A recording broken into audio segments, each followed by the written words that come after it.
Hello, good morning students. तो कल तक अपना क्या क्या हुआ था?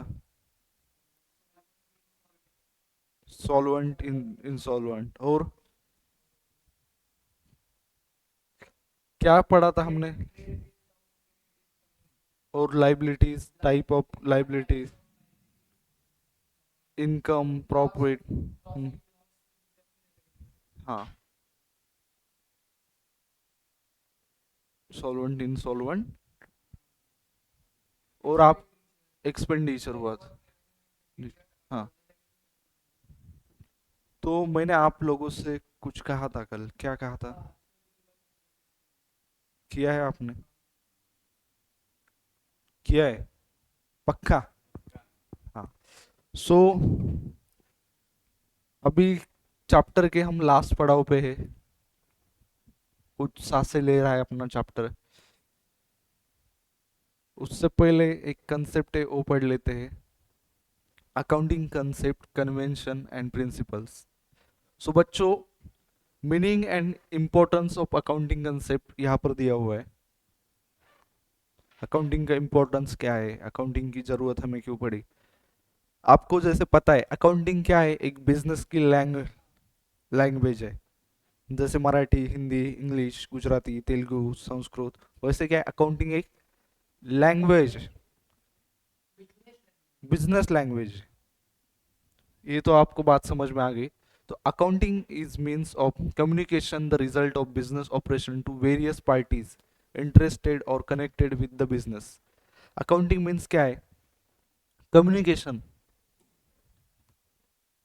क्या? Communication the result of business operation to various parties interested and connected with business. Interested and connected with business में क्या डिफरेंस होगा, आपको क्या लगता है? और कनेक्टेड, इंटरेस्टेड यानी कौन इंटरेस्टेड होगा आपके बिजनेस में? सप्लायर, सप्लायर, बायर तुम्हारा। कनेक्टेड कौन होगा? तुम्हारे एम्प्लॉयज कनेक्टेड होगा। फाइनेंशियल इंस्टीट्यूशन कनेक्टेड है तुमसे, जिसने तुमको लोन दिया है। और क्या क्या होता है, गवर्नमेंट भी आपसे क्या है, इंटरेस्टेड है आपके बिजनेस का प्रॉफिट लॉस। गवर्नमेंट को भी पता चलना चाहिए, ऐसी गवर्नमेंट की खुद की क्या है,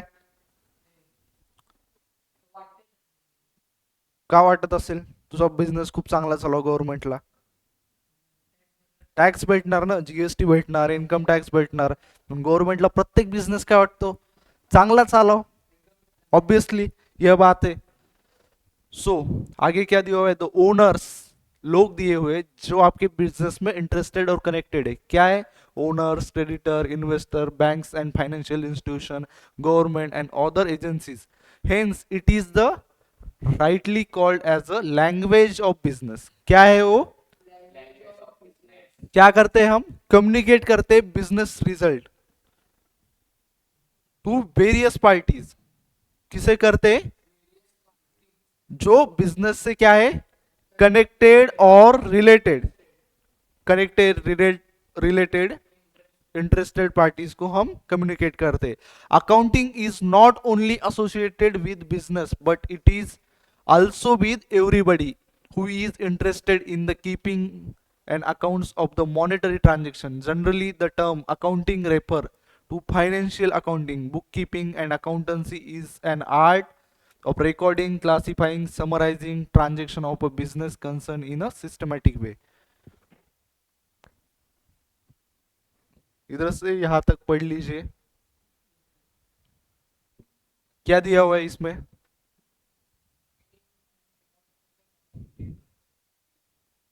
हाँ, क्या बताया है?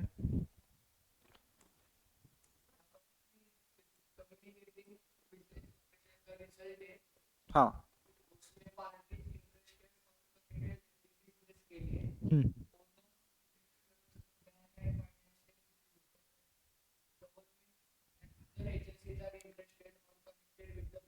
हम्म। ओके। नीचे क्या दिया है, accounting is not only associated with business. क्या दिया है? विद बिजनेस बट आल्सो विद everybody who is interested in the keeping and accounts of monetary transaction. खाली बिजनेस से एसोसिएटेड है क्या? किन किन लोगों से एसोसिएटेड है? Owners, creditors, interest, investor, bank, financial account. वो क्या है? इंटरेस्टेड है किसमें? Keeping an account of monetary transaction. Generally term accounting refer to financial accounting. ये क्यों लिखा है generally refers to financial accounting? क्योंकि अकाउंटिंग क्या है, बहुत बड़ा वास्ट सब्जेक्ट है. अकाउंटिंग में क्या आता है, अभी आप 11th-12th में हो, आपको क्या है, फाइनेंशियल अकाउंटिंग है. आगे आप 12th पास करके आगे जब जाओगे, समझो आप सीए कर रहे हो तो सीए इंटरमीडिएट में आपको देखेगा subject cost accounting, cost end management accounting. वो क्या है, अकाउंटिंग की एक ब्रांच है. हम जो पढ़ रहे हैं वो कौन सी है accounting? Financial accounting. Cost accounting यानी क्या, नाम से पता चलता है कॉस्ट की अकाउंटिंग. मैनेजमेंट अकाउंटिंग, मैनेजमेंट की अकाउंटिंग. आगे क्या है, वो अलग अलग ब्रांचेस है, बट इधर क्या दिया है, जनरली हम जो पढ़ने वाले हैं वो क्या है, financial accounting. Bookkeeping and accountancy, and लिखा है यानी क्या, दोनों भी. Bookkeeping and accountancy is an art of recording, classifying, summarizing transaction of business concern in a systematic way. अगर इधर बुक कीपिंग खाली लिखा होता तो ये डेफिनेशन राइट है क्या? क्यों? क्योंकि बुक कीपिंग यहां पर खत्म होती है, समराइज नहीं होता है.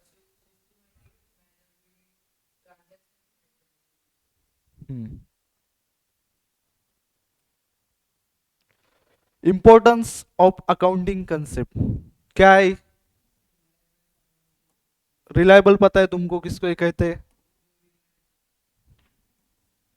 Uniformity in presentation.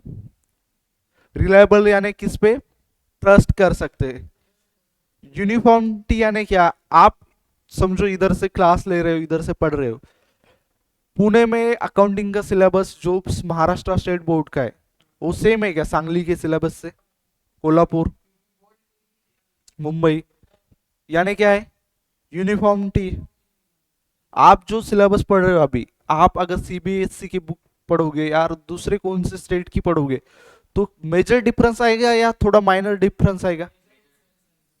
Major difference आएगा. सिलेबस चेंज हो जाएगा, असेट को वो अलग बोलेंगे, बोर्ड अलग है, लेकिन जो बेसिक फंडामेंटल है अकाउंटिंग की वो चेंज हो जाएगी क्या? वो सेम रहेगी. यानी क्या है, इन अभी समझो मैंने तुमको पहले भी बोला था अकाउंट्स का फॉर्मेट क्या रहता है, टी शेप रहता है. पूरा नहीं बना रहा, इसमें पर्टिकुलर्स, डेट, पर्टिकुलर्स, अमाउंट ऐसा रहता है. लेकिन ये जो फॉर्मेट है अभी सीबीएसई की बुक में प्रेजेंटेशन का फॉर्मेट सेम रहेगा क्या अलग होगा? क्यों सेम रहेगा? अकाउंट्स एक ही है तो क्या है, uniformity in presentation. Reliable of financial statement, generally acceptable basis for measurement. Accounts क्या होते, जनरली एक्सेप्टेबल होते. उसके बाद proper information to all, valid and appropriate assumption. ये क्या है, important sons of accounting concept. समझ में आ गया? किस पॉइंट में डाउट आपको?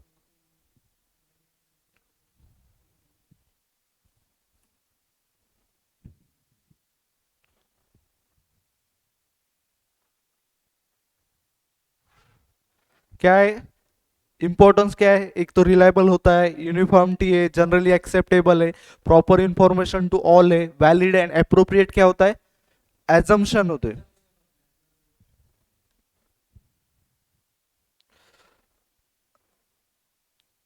ये कंसेप्ट मैंने आपको 2-3 बार पहले भी पढ़ाया हुआ है, एक बार रीड कर लीजिए इसमें क्या दिया है.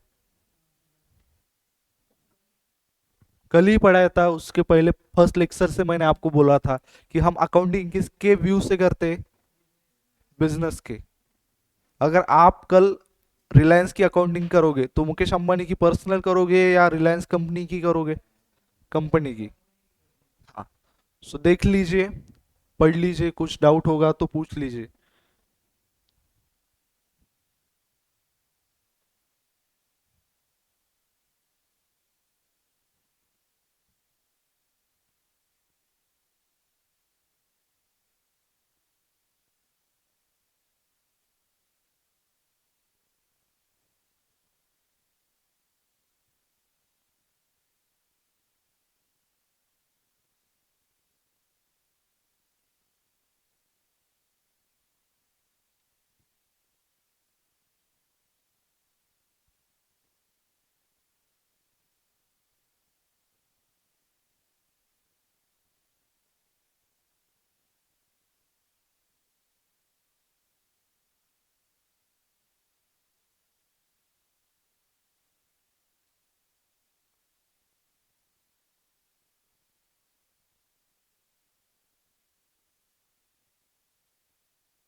समझ में आ गया? कोई डाउट? अभी समझो एक एग्जांपल दिया हुआ है, वो लेते हैं हम। एक बिल्डिंग है, समझो रेंट पे ले ली। किसने ली है? बिजनेस ने।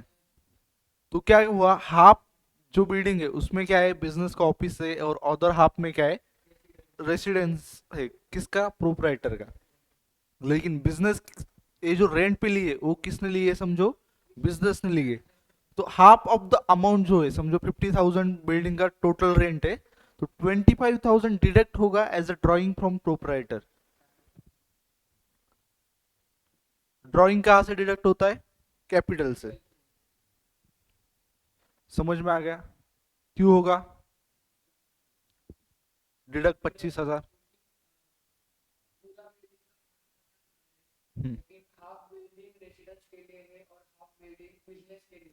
लेकिन बिजनेस का बिल्डिंग का रेंट कौन पे करता है? बिजनेस पे करता है। तो बिजनेस अलग है, प्रोपराइटर अलग है। प्रोपराइटर समझो बिजनेस की प्रॉपर्टी यूज कर रहा है, यानी वो क्या कर रहा है, रेंट पे खुद ले रहा है, बिजनेस ने नहीं लिया है। बिजनेस उसको सबलेंट कर रहा है, इसलिए क्या होगा इधर, 25,000 डिडक्ट होंगे as a drawing.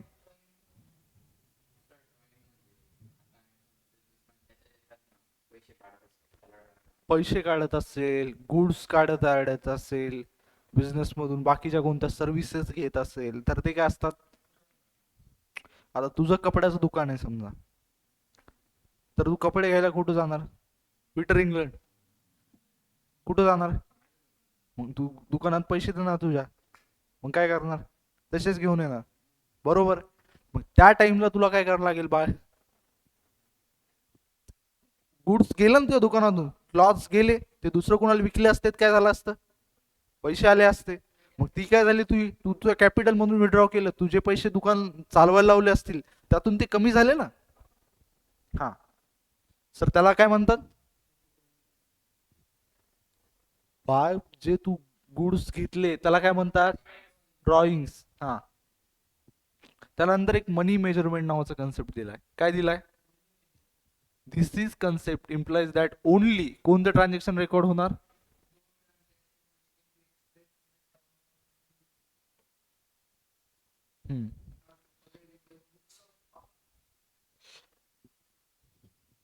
Expressed in terms of money हा वर्ड खूप जास्त इम्पॉर्टन्स आहे बाळांनो. का? कारण कोणते ट्रान्झॅक्शन आपण रेकॉर्ड करतो? जे ट्रान्झॅक्शन आपल्या बुक्स ऑफ अकाउंट मध्ये कोणते रेकॉर्ड करतो आपण? जे मनीच्या फॉर्म मध्ये आहेत. कुणी आलं एखाद्या दुकानमध्ये, खूप गोष्टीची इन्क्वायरी केली, मग काय करणार आपण? 4 ट्रान्झॅक्शन बनवणार, यांनी हे इन्क्वायरी करून गेले, मग काय करणार?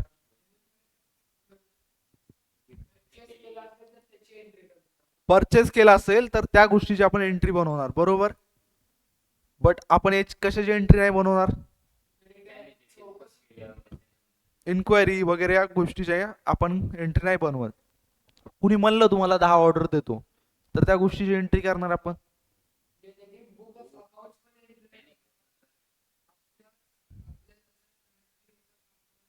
आपल्या लक्षात राहणं वेगळी गोष्ट आहे बा, पण आपण प्रॉपर बुक्स ऑफ अकाउंट मध्ये त्या गोष्टीची एंट्री करणार का कोणी ऑर्डर देतो म्हणलं तर. हा. हा. समजलं. पुढे काय दिलंय, सिन्स मनी सर्व as a medium of exchange, transaction expressed in the money are recorded and the ruling currency of a country is measuring unit of a accounting. ruling country, आता आपली कंट्री कोणती, इंडिया. सो आपली currency कोणती माहिती आहे तुम्हाला, rupees. Symbol काय आपला,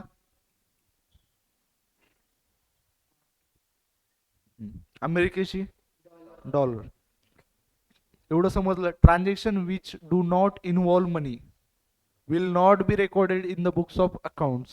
मी तुम्हाला अगोदर सांगितलं, जसं इन्क्वायरी केली, कोणी ऑर्डर देतो म्हणलं, ज्याच्यात पैसे इन्व्हॉल्व नाहीत ते आपण रेकॉर्ड करतो का, नाही.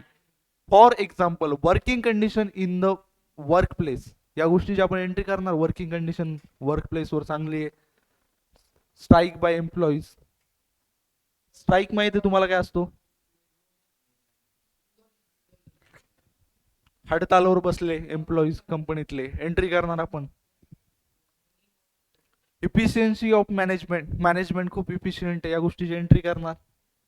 It will not be recorded in the books of account as they can not express in the terms of money, but it helps in understanding of the state of the affairs of the business, as money serve as a common measure by means of which heterogeneous facts about the business are recorded.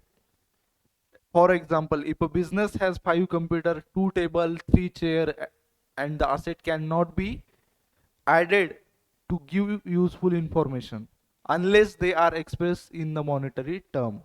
उगाच असलेले 4 computer आहेत, 5 PC आहेत, आणखी काय 4 table आहेत, 2 AC आहेत, या गोष्टीला काय व्हॅल्यू आहे का, काहीच व्हॅल्यू नाही जोपर्यंत ते किती रुपयाचे आहेत आपल्याला माहित नसेल. समजलं. सो जब तक हमें पता नहीं चलेगा मनी में क्या उसका मेजर होता है, तब तक उस ट्रांजेक्शन को हम पास नहीं कर पाएंगे. आगे एक कंसेप्ट दिया हुआ है, क्या, कॉस्ट कंसेप्ट.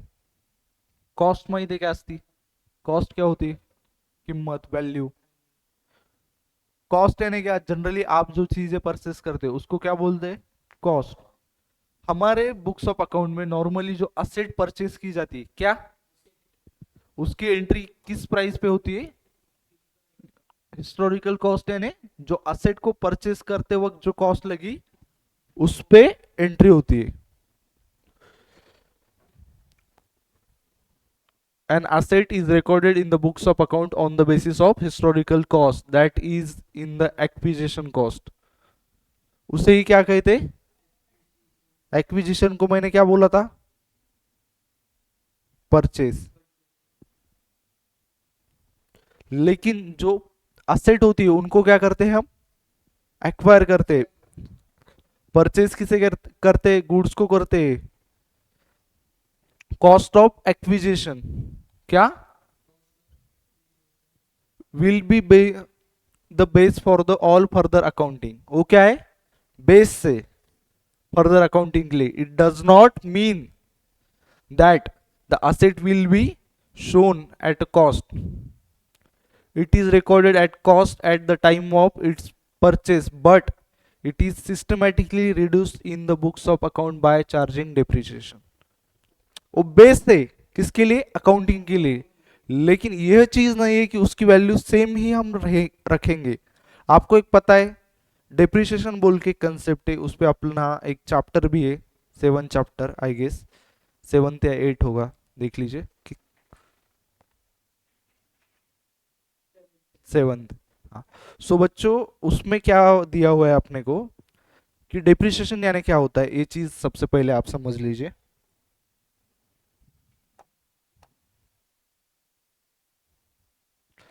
समझो आपने क्या कर लिया, एक पीसी परचेज कर लिया,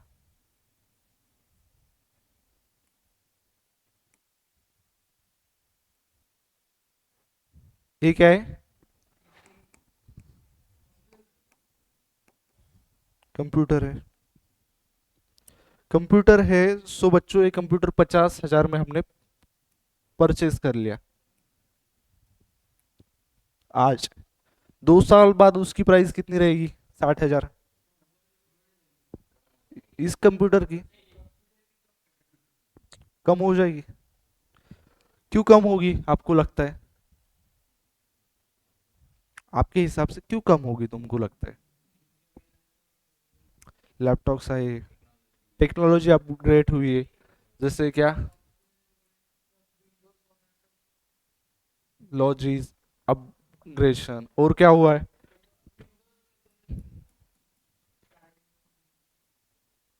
टाइमपास म्हणजे ते पिक्चर मधला टाइमपास नाही बरं काय, टाइमपास है ना, टाइम हो गया उस चीज को, टाइम पास हो गया है,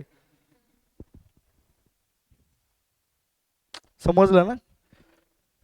टाइम झालाय त्या गोष्टीला, 1-2 वर्षापूर्वी घेतलेली आहे, सो काय झाला तर यूज झाला बरोबर आहे, त्यामुळे काय होणार, कमी होणार त्याची प्राइस। हा, म्हणून जी व्हॅल्यू कमी होती त्या व्हॅल्यूला म्हणतात डेप्रिशिएशन, आणि ही जी प्रोसेस असती त्यात म्हणतात डेप्रिशिएट झाली असेट, काय होती असेट, असेट, हा। फक्त नॉर्मली जर बघितलं आपण, लँड डेप्रिशिएट नाही होत, का नाही होत असेल, जमीन, हा, व्हॅल्यू आहे बट जमिनीत काय टेक्नॉलॉजी अपग्रेडेशन होणार आहे का, जमीन पण असेल ते बरं काय आपली, आणखी काही टाइम पास झाला म्हणून काही काही हे होत नाही, किती जरी वर्ष झाले तरी जमिनीची व्हॅल्यू नॉर्मली इन्क्रीज होत असते। सो ही कन्सेप्ट कळली तुम्हाला, डेप्रिशिएशन काय असते।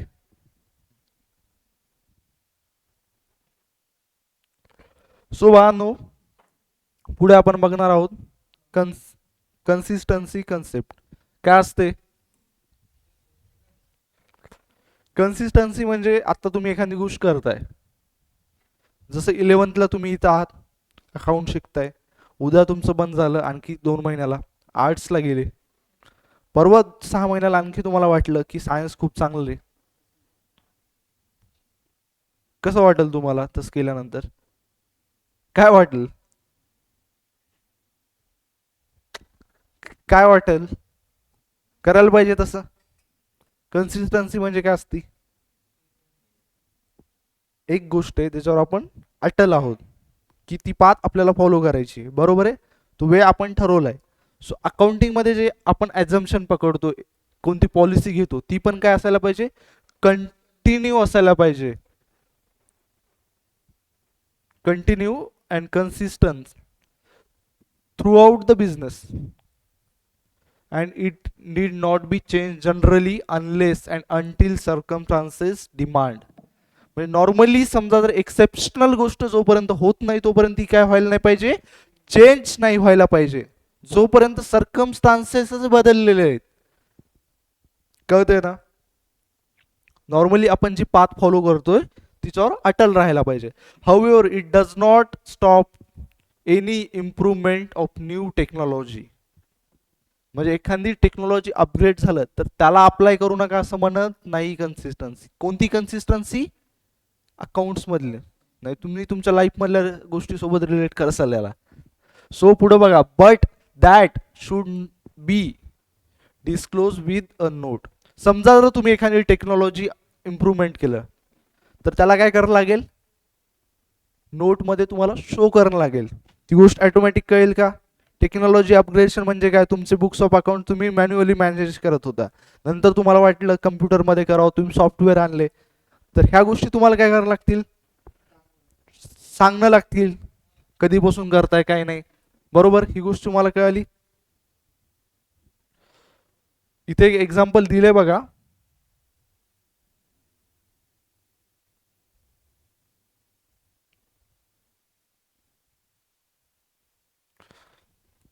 डेप्रिशिएशनचे 2 मेथड असतात, एक असती SLM म्हणजे स्ट्रेट लाईन मेथड. म्हणजे ज्यामध्ये काय होतं, एक इक्वल डेप्रिशिएशन कॅल्क्युलेट केलं जातं. स्ट्रेट म्हणजे काय, सरळ. प्रत्येक वर्षी जर ठरलं 10,000 करायचे तर प्रत्येक वर्षी 10,000 होणार. आणि एक रिटर्न डाऊन व्हॅल्यू मेथड असते. रिटर्न डाऊन, डाऊनचा अर्थ काय, कमी होत जाणं. सुरुवातीला काय असणार, जास्त. तर इथं काय दिले ते नाही समजलं तर लोड घेऊ नका. पुढची गोष्ट आहे, जस्ट तुम्हाला इन्फॉर्मेशनसाठी सांगितलं. A company adopt a fix installment method म्हणजे कोणती, SLM, straight line, for charging depreciation on fix asset from the beginning till the end of the estimated life of asset. म्हणजे काय, कंपनीनं अडॉप्ट केली एका फिक्स इन्स्टॉलमेंट मेथड म्हणजे काय, SLM, straight line method, for charging depreciation on fix asset from the beginning till the end of the estimated life of asset. Estimated life of the asset म्हणजे काय असते माहिती आहे तुम्हाला. सपोज पकडा, normally कसं असते, आपण एखादी जेव्हा गोष्ट घेतो असेट, तर आपल्याला माहित असते की साधारण ही किती वर्ष चांगली वर्किंग कंडिशन मध्ये काम करणार. जसं तुम्ही मोबाईल घेतला, तुम्हाला काय गोष्ट माहित असणार, कमीत कमी 3 ते 4 वर्ष तरी व्यवस्थित चालेल, बरोबर. त्यानंतर काही प्रॉब्लेम येतील, बट ते 3 ते 4 वर्ष आपल्याला माहित असते व्यवस्थित चालेल, पास्ट एक्सपिरियन्स बाकीच्या गोष्टी. त्यावरून आपण काय करतो, एस्टिमेटेड लाईफ ठरवतो त्या गोष्टीची किती आहे, बरोबर आहे. हा, सो फिक्स इन्स्टॉलमेंट मेथडमध्ये काय करतो आपण, एक सरळ सरळ अमाऊंट चार्ज करतो. आता ही गोष्ट समजली. तर इथं काय सांगितलं, एक कंपनीनं काय केलंय, फिक्स अमाऊंटचं डेप्रिशिएशन कॅल्क्युलेट करून दरवर्षी डेप्रिशिएट करायचं ठरवलंय. आणि कधीपासून, beginning to the end of the life. म्हणजे ही काय, कंपनी कन्सिस्टंट आहे त्या गोष्टीच्या बाबतीत. सो आपल्या पॉलिसी कशा पाहिजेत अकाउंटिंगमध्ये, कधीपर्यंत, जोपर्यंत सर्कमस्टान्सेस चेंज होत नाहीत. कधी, जोपर्यंत एखादी एक्स्ट्रा ऑर्डिनरी गोष्ट घडत नाही तोपर्यंत काय असायला पाहिजेत आपले. ही गोष्ट समजली. त्यानंतर एक पुढची कन्सेप्ट आहे बघा, कन्झर्वेटिझम. म्हणजे काय, आपण म्हणत नाही का समोरचा व्यक्ती खूप हे आहे बघा, काय आहे, खूप गोष्टीची काळजी घेतो, बरोबर आहे, की अगोदरच तो काय करतो, कमी खर्च करतो, सगळ्या गोष्टी व्यवस्थित करतो, कुठं एक्स्ट्रा पैसे खर्च करत नाही. तर त्याला काय म्हणतो आपण, थोडं व्यवस्थित राहतो, कन्झर्व काहीतरी म्हणतात बघा, माहिती आहे तुम्हाला. ठीक आहे, जाऊ द्या, सोडून द्या. कन्झर्वेटिव्ह म्हणजे काय असते, की जोपर्यंत आपली ऍक्च्युअल इन्कम होत नाही, ऍक्च्युअल इन्कम म्हणजे जोपर्यंत पैसे आपल्याकडे येत नाही तोपर्यंत आपण ते काय करतो, रेकॉर्ड नाही करत. म्हणजे मी जसं तुम्हाला सांगितलं, तुमच्याकडे कोणी ऑर्डर द्यायला आलं, इन्क्वायरी करायला आलं, तर आपण लगेच त्या बेसिसवर काय करत, हे करत नाही, प्रॉफिट इमॅजिन करत नाही, बरोबर. आपण जोपर्यंत ती गोष्ट आपल्याला फिक्स होत नाही की बा त्यातून पैसे भेटणार आहेत तोपर्यंत ती रेकॉर्ड नाही करत. जोपर्यंत आपण ऑर्डर देत नाही, जोपर्यंत गुड्स आपण सेल करत नाही. But at the same time जर आपल्याला एखादा लॉस होणार असेल, आपल्याला कळालं जर आपला लॉस होऊ शकतो, तरी आपण त्याचं काय बनवतो, प्रोव्हिजन. प्रोव्हिजन म्हणजे काय असते, की एक अमाऊंट आपण साईडला काढून ठेवतो इन केस जर लॉस झाला तर. समजलं. तर ही जी अप्रोच असते त्याला काय म्हणतात, सो काय दिले, while recording the business transaction we have to anticipate no profit but provide all the possible losses. Anticipate no profit, आपण प्रॉफिट अँटिसिपेट करतो का, बट काय करतो, provide for all possible losses. इथे दिलं नाही पण काय लिहायला पाहिजे होतं मधात, provision. It encourage the certain secret reserve. म्हणजे याला काय म्हणतात, सिक्रेट रिझर्व्हला प्रोव्हिजन म्हणतात. काय म्हणतात,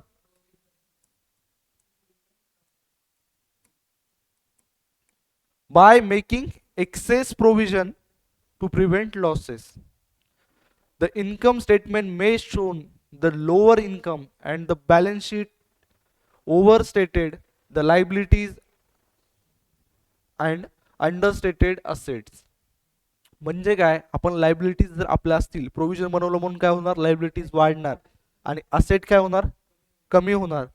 ही गोष्ट आपण कशामुळे करतो, conservatism. This policy of recording is asking the accountant to play safe. म्हणजे काय, प्ले सेफ माहिती आहे तुम्हाला, आपण काय म्हणतो, व्यवस्थित खेळ. जॉबली इंडियाची मॅच होती बरोबर, T20ची समजा, हा, साऊथ आफ्रिकेसोबत. आता साऊथ आफ्रिका जेव्हा खेळत होती लास्टला, त्यांना काय पाहिजे होते, 30, आय गेस 20 बॉलमध्ये 30 रन पाहिजे, 30 बॉलमध्ये 30 रन. तर त्यामध्ये काय करायला पाहिजे होतं, त्यांनी सेफ खेळायला पाहिजे होतं. नॉर्मली एक एक 2-2 रन काढले असते तरी जिंकले असते. तर त्या खेळण्याला काय म्हणतात, टू प्ले सेफ. म्हणजे काय, व्यवस्थित हे करा, जास्त एक्स्ट्रा रिस्क घेऊ नका. कन्झर्वेटिझम मध्ये काय होतं, आपण सेफली खेळतो while writing the accounts. He concept समजली बाळांनो.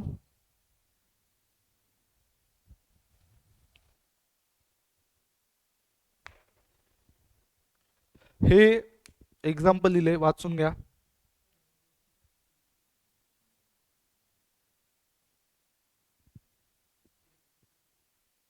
वाचा.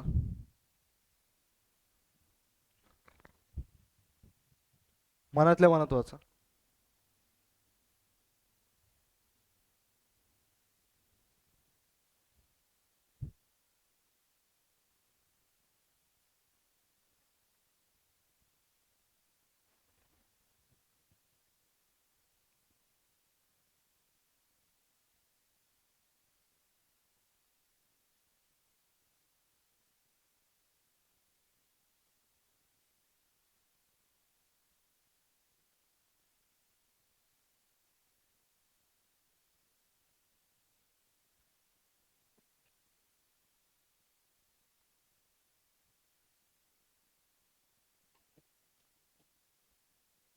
कोणती फेस व्हॅल्यू,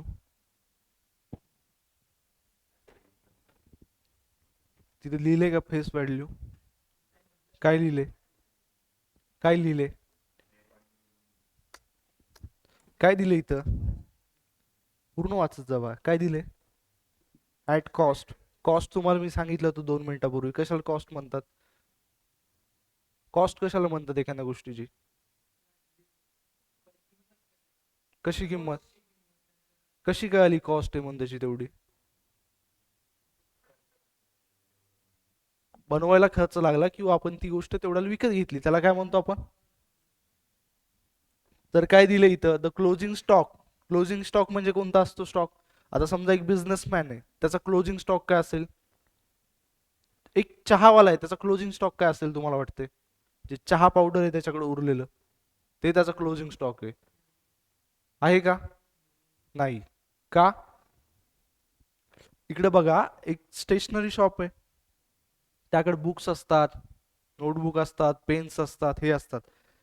तर इयर एंड झाला की सगळ्या गोष्टी विकल्या जातात का, इयर एंडला काही गोष्टी शिल्लक असतात, त्याची काही व्हॅल्यू असती, तर ते काय झाला, closing stock. But closing stock मध्ये कोणता येतो, ज्यामध्ये ट्रेडर ट्रेड करतो, ट्रेड इन काय असते, त्या गोष्टीचा त्याचा बिझनेस आहे. चहावाल्याचा चहापत्ती विकायचा बिझनेस आहे का, चहा विकायचा बिझनेस आहे. बट स्टेशनरी वाल्याचा कशाचा बिझनेस आहे, नोटबुक, पेन्स, बाकी सगळे स्टेशनरी रिलेटेड सगळ्या गोष्टी, बरोबर आहे. मग आता स्टेशनरी वाल्याचे जे गुड्स वर्षाच्या शेवटी राहिलेत, ते काय, त्यासाठी क्लोजिंग स्टॉक आहेत, बरोबर. जे क्लोजिंग स्टॉक असतो, क्लोजिंग स्टॉक म्हणजे कोणता, राहिलेले गुड्स. स्टॉक म्हणजे माहिती ना तुम्हाला काय असतो, जो त्याच्या दुकानमध्ये माल असतो त्याला काय म्हणतो, स्टॉक आहे, बरोबर. स्टॉक आलाय, मे बी तुम्ही ऐकलं असेल, नॉर्मली स्टॉक यायचा आहे, स्टॉक घेतलाय, अशा गोष्टी. तर तो काय झाला, त्याचा क्लोजिंग स्टॉक झाला. आता समजा त्या क्लोजिंग स्टॉकची एका फॅक्टरी मधली व्हॅल्यू 25,000 आहे, ऍट कॉस्ट म्हणजे 25,000ला परचेस केली, and ₹35,000 at the market price. म्हणजे काय, आता समजा एखादी गुड्स आज परचेस केलं, तेव्हा त्याची 25,000 व्हॅल्यू होती, स्टेशनरीवाल्यांना. नंतर परत काय झाली, त्याची 35,000 व्हॅल्यू झाली त्या क्लोजिंग स्टॉकची. होऊ शकते की नाही? एखादी गोष्ट तुम्ही आज परचेस केली, कमी भावात आहे, नंतर परचेस केली, परत वाढली. गोल्ड आहे, बट आपण क्लोजिंग स्टॉक काय असते नॉर्मली, जे गुड्स आहे तर आता सपोज पकडा, एक दुकानदार आहे, ग्रोसरी शॉप, मे बी तुम्ही खूपदा बघितलं असेल, एक गहू असतात किंवा तांदूळ असतात, त्याचं अगोदर विकत घेतले तर कधी कधी ते स्वस्त पण असतात, नंतर त्याची प्राइस वाढते पण, बरोबर आहे. बट ॲज अ बिझनेसमॅन म्हणून आपण एंट्री कशावर करणार, करताना 25,000वर. का? तर आपण काय करतो, लोएस्ट घेतो. तर ही गोष्ट काय घ्यायची, यासाठी एक अकाउंटिंग स्टँडर्ड आहे. अकाउंटिंग स्टँडर्ड म्हणजे काय असते, एक नियम असतात, रूल्स असतात, अकाउंट्स कसे बनवायचे. तुमच्या 11वी-12वी मध्ये ते नाहीये. पण काय असते, closing stock lower of the कशाचं घ्यायचं असते, कॉस्ट और एनआरव्ही. एनआरव्ही म्हणजे नेट रिअलायझेबल व्हॅल्यू. काय करायचं असते, काय घ्यायचा असतो, इथं तुम्हाला दिसते इंट्रोडक्शन मध्ये ॲज. ॲज आहे का ते, त्याला एएस म्हणतात. एएस म्हणजे काय असते, अकाउंटिंग. हा, बाय 11th मधला कोणी हेच शिकवत पण नाही मेजॉरिटी टीचर. हे टॉपिक डायरेक्ट इग्नोर करतात, कारण तुम्हाला नाहीच आहे पुढं. बट जस्ट तुम्हाला इन्फॉर्मेशन असो का हे कसं, फाउंडेशनला आहे, पण जेवढं आपल्याला इंट्रोडक्शन मध्ये दिलंय तसंच तेवढंच इंट्रोडक्शन आहे. जेव्हा तुम्ही इंटरला असाल तेव्हा तुम्हाला अकाउंटिंग स्टँडर्ड जवळपास 50 मार्क्सला आहे. तर इकडे बघा, इथं काय दिले, valuation of inventory. According to this standard, inventories in general should be valued at lower of historical cost or net realizable cost. Historical कॉस्टला आपण काय म्हणतो,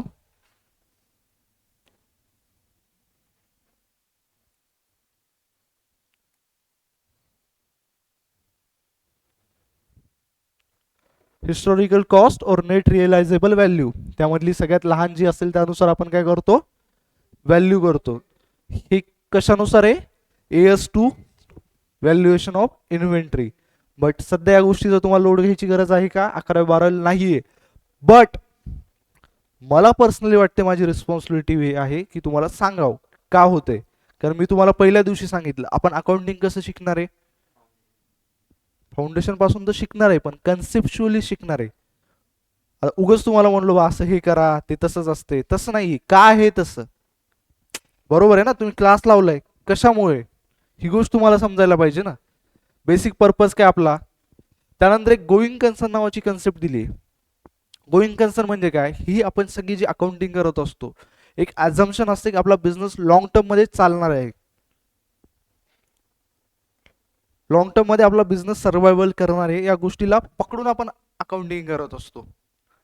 आता ही जी गोष्ट आहे मी तुम्हाला सांगितलं, कॉस्ट और NRV which ever is lower, आपण कधी घेतो माहिती आहे का, जो आपला बिझनेस आपल्याला माहिती आहे आपण पुढच्या वर्षी पण बिझनेस करणार आहे. जर आपण बिझनेस या वर्षीच थांबवणार असेल तर आपण गोष्टी कशावर रेकॉर्ड करत असतो माहिती आहे का, नेट रिअलायझेबल व्हॅल्यूवर. हिस्टॉरिकल कॉस्टवर आपण मशिनरी का रेकॉर्ड करतो, कारण आपल्याला माहिती आहे आपला बिझनेस लॉंग टर्म मध्ये चालणार आहे.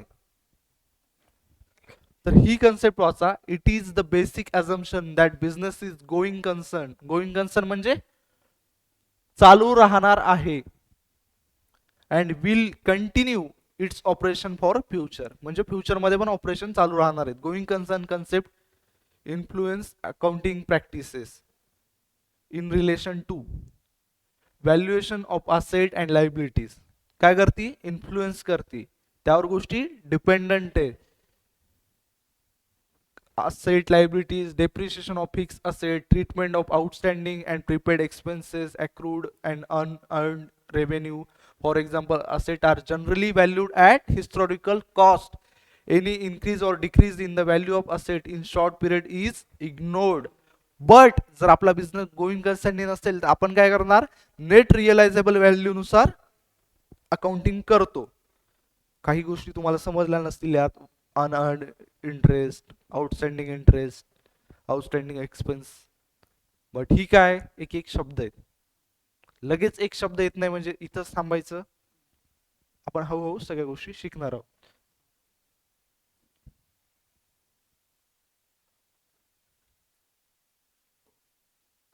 तर बाळांनो, गोइंग कन्सर्न क्लिअर झालं. एवढी गोष्ट समजली, बिझनेस आपला लॉंग टर्म पर्यंत चालणार आहे त्यामुळे आपल्याला कन्सर्न अझम्पशन पकडायचे. त्यानंतर पुढची कन्सेप्ट आहे रिअलायझेशन. काय, income is recorded only when it is realise, either it is received or earn. ही गोष्ट मी तुम्हाला अगोदर शिकवली, अॅक्रुअल पण शिकवली. बऱ्यापैकी गोष्टी झाल्यात आपल्या, फक्त आपल्याला काय करायचंय, रिवाइज करायचंय. आणि बाळांनो तुम्हाला सांगतो, आपण एवढं हे चॅप्टर एवढं इन डेप्थ डिटेलमध्ये घेतोय याचं रिझन बिंग की ही काय तुमची बेसिक फाउंडेशन आहे.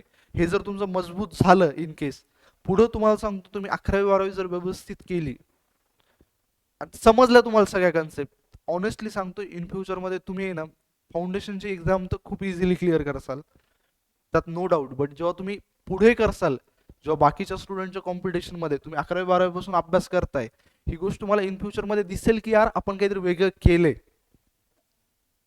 कारण ही गोष्ट खूप जास्त महत्वाची आहे.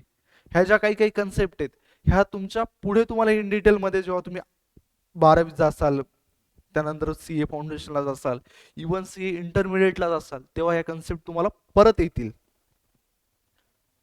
आणि तेव्हा तुम्हाला कळेल की बा आज मी वाचलेलं कुठंतरी तुम्हाला माहिती आहे.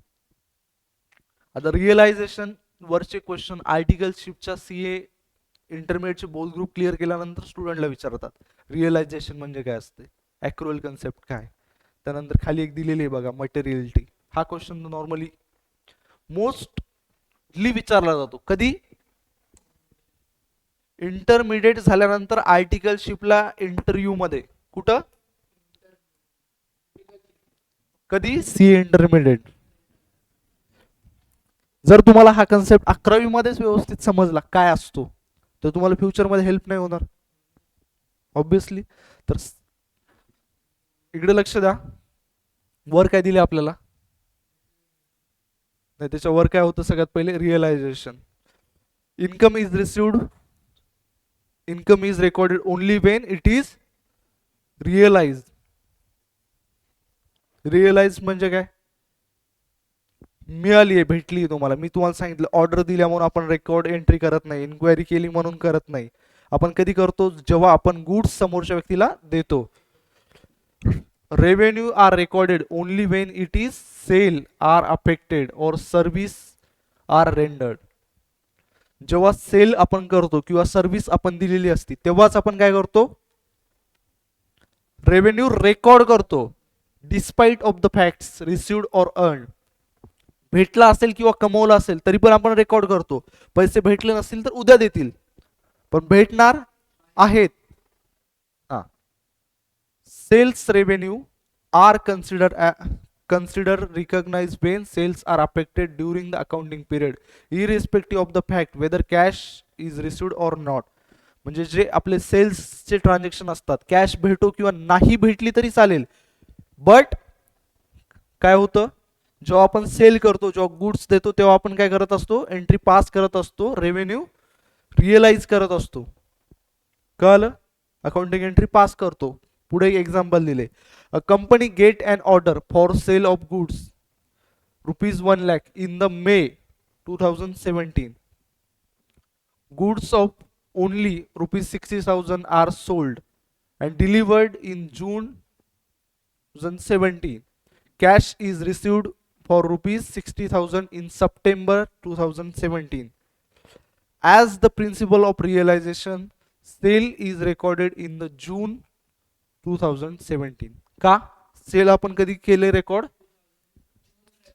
का केला असेल,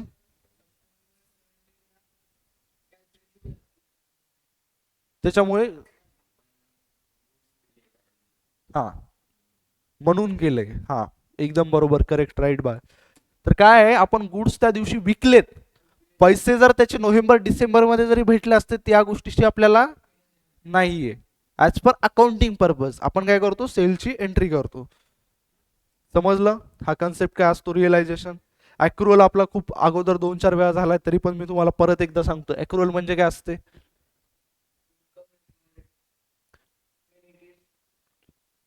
जेव्हा आपण एखादी इन्कम किंवा एक्सपेन्स करतो, एक्सपेन्स जर केले म्हणजे रेंट, आता समजा ही क्लासरूम रेंटवर पकडा, जर आपण एक क्लासरूम यूज करत असेल, हिचा रेंट आपण महिन्याच्या एंडला दिला किंवा नाही जरी दिला, आउटस्टँडिंग जरी असेल, नाही दिला म्हणजे आउटस्टँडिंग होतो, तर ह्या ज्या गोष्टी असतात त्या आपल्याला त्याच महिन्यामध्ये रेकॉर्ड करायला लागतात. त्याला काय म्हणतात, अॅक्रुअल. ऑलरेडी जर तुम्ही मागचे लेक्चर आपले व्यवस्थित बघितले असतील, तुम्ही क्लासमध्ये लक्ष दिलं असेल, तर तुम्हाला त्या गोष्टी समजतील. बा तुला कळालं अॅक्रुअल काय असते.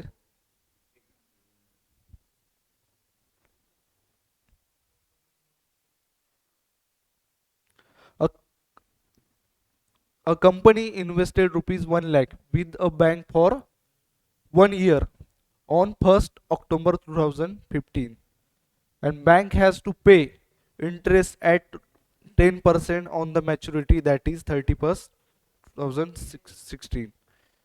92. आता इकडे बघा, जर 1 लाख रुपये आपण 1 वर्षासाठी इन्व्हेस्ट केलेत 1 ऑक्टोबर 2015 आणि 30 सप्टेंबर 2016 जर आपल्याला पैसे भेटत असतील, त्याचा अर्थ काय, 13 सप्टेंबरला आपल्याला पैसे भेटले का, काय करता तुम्ही,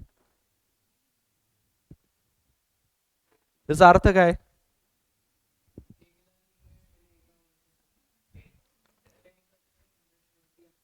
हा, बट समजा आपल्याला जे पैसे भेटणार आहेत ते कधी भेटणार आहेत, मॅच्युरिटीला.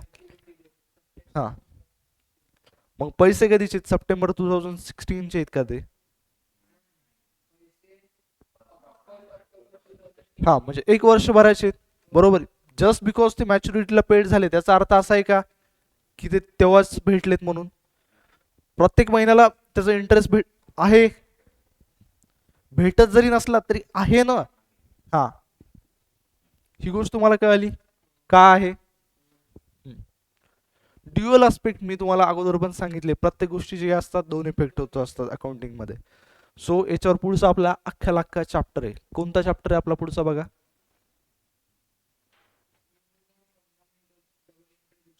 हा, double entry bookkeeping system. आपल्या याच्यात प्रत्येक ट्रान्झॅक्शनचे दोन इफेक्ट होत असतात बाळांनो. Dual aspect, according to this concept every transaction or event has two aspect or effect. Dual effect. For example, when Akshay started a business with cash rupees 5 lakh, on one hand, the business get cash of rupees 5 lakh, and on the other side, a liability arises, that is the business has to pay Akshay a sum of rupees 5 lakh. हे तुम्हाला अगोदर मी सांगितले की बिझनेसमध्ये जर 5 lakh cash आली तर एका साईडने आपल्याला दिसतीये की आपल्याकडे 5 लाख कॅश आली आहे, पण दुसरीकडे काय आली आहे, एक रिस्पॉन्सिबिलिटी आली ज्याच्यामध्ये आपल्याला काय करायचे बाळांनो, 5 लाख बिझनेसला अक्षयला कधीतरी पे करावं लागतील. म्हणजे हे काय झाले, दोन आस्पेक्ट झाले. पकडा तुम्ही एक गुड्स परचेस केलं, बरोबर आहे. समजा मनीष तू काय केलं, स्टेशनरीच्या शॉपवर गेला आणि नोटबुक परचेस केला. काय झालं, तुझ्याकडे गुड्स आले, बट दुसरा आस्पेक्ट काय झाला, तुझ्याकडून काय गेली, पैसे गेले, कॅश गेली. कॅश गेली, गुड्स आले, दोन आस्पेक्ट झाले. बरोबर आहे, समजलं का म्हणतात. This is concept which recognise the fact that for every debit there is a corresponding equal credit. This is the basis of entire system of double entry bookkeeping. From this concept, the basic accounting equation arises, that is capital plus liability is equal to, हे equation आपलं already झालंय. याच्यावर पुढचा अख्खा chapter आहे इक्वेशनवर बांधू त्या दिवशी, म्हणून काल मी तुम्हाला डिटेल मध्ये सांगितलं होतं. त्यावर अख्खे चॅप्टर आहे पुढचं, आणि रूल्स पण आहेत.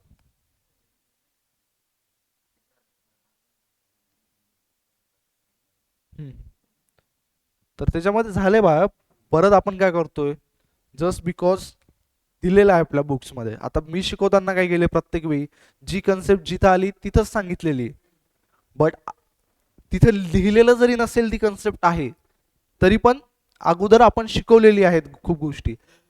हा, त्यानंतर पुढचं दिले बघा मटेरियलिटी. मटेरियलिटी म्हणजे काय असते, ज्या गोष्टीमुळे आपला डिसिजन इन्फ्लुएन्स होतो. काय होतो,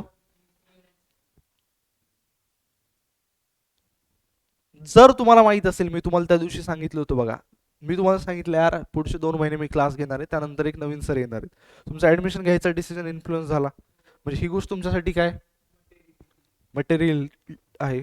बरोबर आहे. क्लासमध्ये 2 दिवस फॅन नाही चालला, तुम्ही ऍडमिशन कॅन्सल करसाल, नाही करणार. गोष्ट मटेरियल कशामुळे, तुमचा डिसिजन ज्या गोष्टीमुळे इन्फ्लुएन्स होतो ती गोष्ट काय असती, मटेरियल असती. इकडे बघा, समजा जर आपल्याला कळालं की आपल्या ऑफिसमधून 5 रुपये हरवलेत, आपण ही गोष्ट जास्त मनावर घेईल, बरोबर. जर आपल्याला कळालं 2,000 हरवलेत, विचार करेल त्या गोष्टीचा. तेच समजा अंबानी आहे, त्यांच्याकडून समजा 2 लाख हरवले, ते विचार करतील त्यांचा, का, तर मटेरियलिटी डिपेंड करते पर्सन टू पर्सन. जर आपल्याला कळालं 500 रुपये चोरी झाली, तर त्या गोष्टीला आपण जास्त सिरियसली घेईल हरवण्यापेक्षा, का, कारण आज 500 गेलेत, उद्या 5,000 जाऊ शकतात, बरोबर आहे. सो त्याला काय म्हणतात, मटेरियलिटी, जी डिपेंड करते. आता इकडे बघा, according to this convention, financial statement should disclose all material items which might influence the decision of the users of financial statement. Hence any item which is not significant, कोणता, जो item significant नाही, significant म्हणजे काय, important गोष्ट असते बाळांनो, is not relevant to users need not be disclose in financial statement. जी गोष्ट महत्वाची आहे ती आपण डिस्क्लोज करतो का, जी गोष्ट इम्पॉर्टंट आहे ती डिस्क्लोज करतो की नाही करतो आपण, आणि जी नाहीये ती, 5 रुपये हरवले ही गोष्ट आपण खूप सिरियसली घेणार का, नाही, नॉट डिस्क्लोज, बरोबर. This principle is basically an exception to the full disclosure of principle. The term materiality is subjective in nature. Subjective म्हणजे काय, चेंज होती, अशी काय फिक्स नाहीये. Materiality is depend on amount involve in the transaction, size of the business, nature of the information, requirement of the person making decision, and item material to one person may be immaterial to other person. जसं मी तुम्हाला already सांगितलं होतं example मध्ये, बाळांनो इकडे लक्ष द्या, काय सांगितलं होतं की अंबानीसाठी 2 लाख इम्पॉर्टंट आहेत का, इमटेरियल, पण आपल्यासाठी 2 लाख महत्वाचे आहेत की नाही.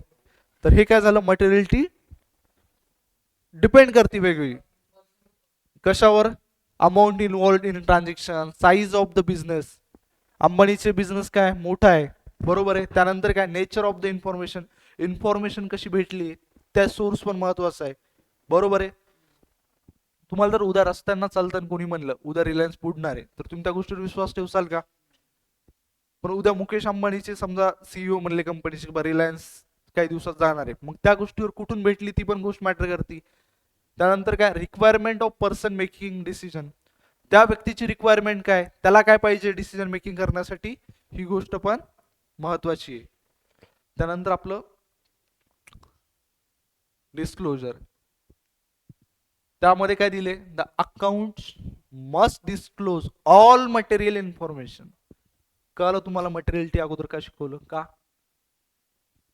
आपल्याला काय डिस्क्लोज करायचं असते, all material information. The accounting report should disclose full and fair information. पूर्ण आणि व्यवस्थित जी आहे तीच काय करायला पाहिजे, करायला पाहिजे टू रिलेटेड पार्टीज. आता रिलेटेड पार्टीज तुम्हाला माहिती आहेत, परत सांगायची गरज नाहीये, कोणत्या आहेत, ओनर, क्रेडिटर, सप्लायर. हा, the financial position and the performance should be disclose very honestly to all users. Honestly म्हणजे काय असते, काय असतो very honestly,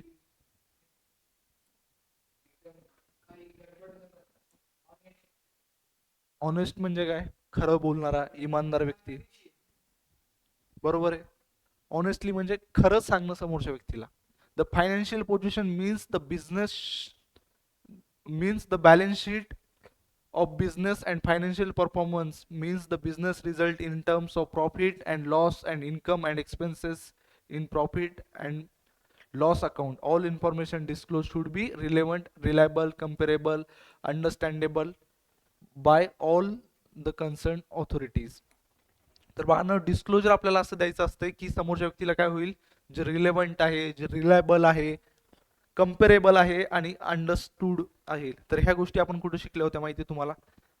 characteristic of financial information, accounting information यामध्ये शिकलेल्या आहेत. तर ह्या गोष्टी काय असायला पाहिजे, सगळ्या डिस्क्लोज करायला पाहिजे, रिलेव्हंट असायला पाहिजे, रिलायबल असायला पाहिजे. आणि त्यानंतर ही फक्त आपली लास्ट कन्सेप्ट उरली बघा, काय? Matching concept. According to this concept, revenue during an accounting period are matched with expenses incurred during that period to earn the revenue during that period. This concept is based on accrual concept and periodicity concept. Periodicity concept is fixed the time frame of measuring performance and determining financial status. तर इकडे बघा, मी तुम्हाला already सांगितलं होतं की आता समजा एक बिल्डिंग आहे आपली, जिचं आपण रेंट पे करतोय. रेंट पे करतोय तर काय करतोय बाळांनो, पैसे देतोय. 2 महिन्याला देतोय, 3 महिन्याला देतोय. बट इन्कम जर आज आपली होत असेल आणि आपण जर पैसे 2-3 महिन्यांनी देत असेल, पण आपल्याला काय करायला लागेल, ते एक्सपेन्स आजच बुक करायला लागतील मॅच होण्यासाठी. की या महिन्यात जेवढी इन्कम कमवली आणि जेवढे एक्सपेन्स झाले ते दोन्ही काय असायला पाहिजे, मॅच असायला पाहिजे. मॅच म्हणजे बा दोन्ही इक्वल असायला पाहिजे असं नाहीये, पण ज्या महिन्यात इन्कम झाली आणि ज्या महिन्यात एक्सपेन्स झाले ते दोन्ही एकाच महिन्यातले पाहिजे. समजली ही गोष्ट? तर त्याला काय म्हणतात, matching concept. All expenses paid during the period are not consider but only the expenses related to the accounting period are consider. म्हणजे जर या महिन्यात मागच्या 2 वर्षाचं आपण जर इलेक्ट्रिसिटी बिल दिलं असेल तर ते या महिन्याचा एक्सपेन्स आहे का, तो मागच्या वर्षीचा एक्सपेन्स आहे. म्हणून जे या अकाउंटिंग पिरियडच्या रिलेटेड आहेत, जे या मंथच्या रिलेटेड आहेत, ते काय करणार आपण, कन्सिडर करणार. On the basis of this concept, adjustment are made for outstanding and prepaid expenses. Prepaid expense म्हणजे काय असते बाळांनो, आज जर तुम्ही जर एखादी गोष्टीचं बिल दिलं ज्याचे एक्सपेन्स तुम्ही इन फ्युचर मध्ये करणार आहात. इन फ्युचर मध्ये म्हणजे कसे की पकडा, तुम्ही जिओचं रिचार्ज करता मोबाईलचं, काय असते ते, प्रीपेड असते का आउटस्टँडिंग? प्रीपेड असते. प्रीपेड म्हणजे काय, आज पैसे पे करतोय, जी गोष्ट आपण उद्या यूज करणार आहे, युअर ऍडव्हान्स मध्ये पण. बरोबर आहे. आउटस्टँडिंग काय असते, आज गोष्ट यूज करतोय त्याचे पैसे आपण काय देणार, नंतर देणार. हा, एक्झाम्पल तुमचं इलेक्ट्रिसिटी बिल, न्यूजपेपर, बाकीच्या गोष्टी. आणि प्रीपेड मध्ये काय होतं, आता तुम्ही क्लासची फीस भरता कधी, क्लासच्या एंडला का स्टार्टिंगला? स्टार्टिंगला. म्हणजे काय झालं, तुम्ही प्रीपेड केली. ही गोष्ट समजली तुम्हाला?